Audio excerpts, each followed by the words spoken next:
साताऱ्यातील जिल्हाधिकारी कार्यालय बॉम्बनं उडवून देण्याची धमकी देण्यात आली आहे। जिल्हाधिकारी कार्यालय RDX न उडवण्याचा धमकीचा मेल आला।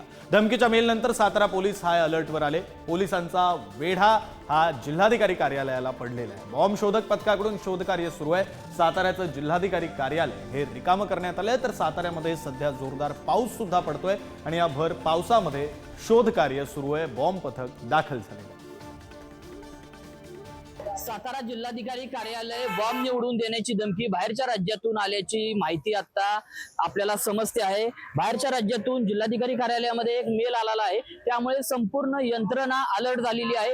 जिल्हाधिकारी कार्यालयाच्या परिसरामध्ये देखील मोठ्या प्रमाणात पोलीस बंदोबस्त, बॉम्ब स्क्वॉडचं पथक असेल, अग्निशामक दलाच्या गाड्या असतील, संपूर्ण सातारा जिल्ह्यातील पोलीस प्रशासन असेल, हे देखील अलर्ट मोडवर आहेत। सातारा जिल्हाधिकारी कार्यालयामधील सर्व कर्मचारी असतील, नागरिक असतील, हे देखील आता संपूर्णपणे या कार्यालयाच्या बाहेर काढण्यात आलेले आहेत। एकंदरीतच पाहायला गेलं तर संपूर्ण तपासणी या जिल्हाधिकारी कार्यालयामध्ये करण्यात येत आहे। यामध्ये नक्की बॉम्ब आहे का नाही याची देखील तपासणी आता करण्यात येते। एकंदरीतच पाहायला गेलं तर सातारा जिल्ह्यामध्ये मोठी खळबळ उडवून दिल्याची बातमी आता समजलेली आहे। एकंदरीतच पाहायला गेलं तर हा मेल नेमका कुणी केलेला आहे, नक्की बॉम्ब या जिल्हाधिकारी कार्यालयामध्ये आहे का याची देखील पाहणी आता जिल्हा प्रशासनामार्फत करण्यात येत आहे।